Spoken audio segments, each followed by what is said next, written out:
and their supporters. Nevertheless, I have carefully listened to the issues raised by my friend, the Honorable Raila Odinga. In times like this, it is not about who is right or who is wrong.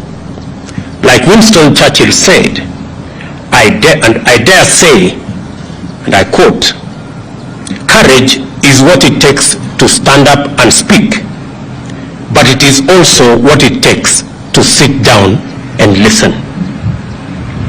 I have always been ready to engage Kenyans of all walks of life, including elected and appointed leaders from across the political divide and the religious fraternity, on how to make our country better and prosperous.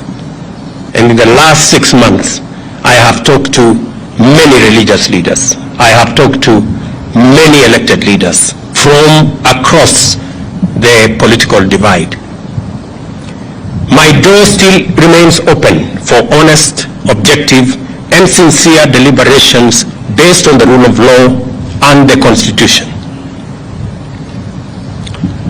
On the reconstitution of the future Electoral Commission, the selection panel that currently is in office is a creation of the law that was passed by the two chambers of parliament in response to a court decision. The court clearly stated that one institution, and in this case, Parliament, cannot dominate the process of establishing an electoral commission at the expense of other institutions that have a role to play in the country's electoral process.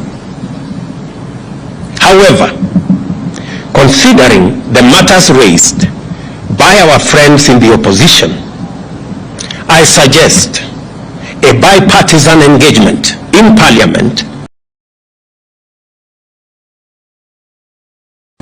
on the reconstitution of the IEBC panel within the parameters of the law and the Constitution.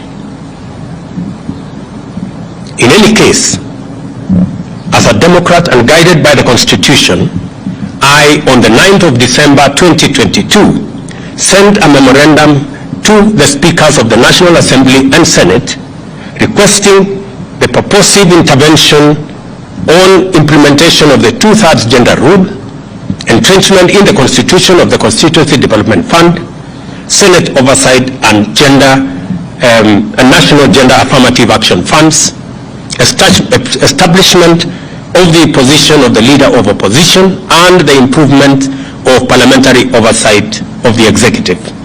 And for the record, Parliament has already approved the parliamentary oversight of the executive, and shortly cabinet secretaries will be appearing before the House to answer questions. The other items are still in Parliament.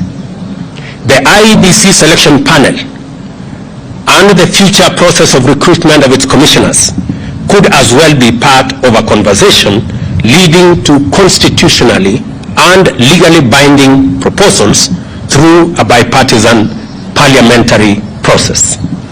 In other words, I am suggesting that the issues that have been raised by our friends on the matter of IEBC,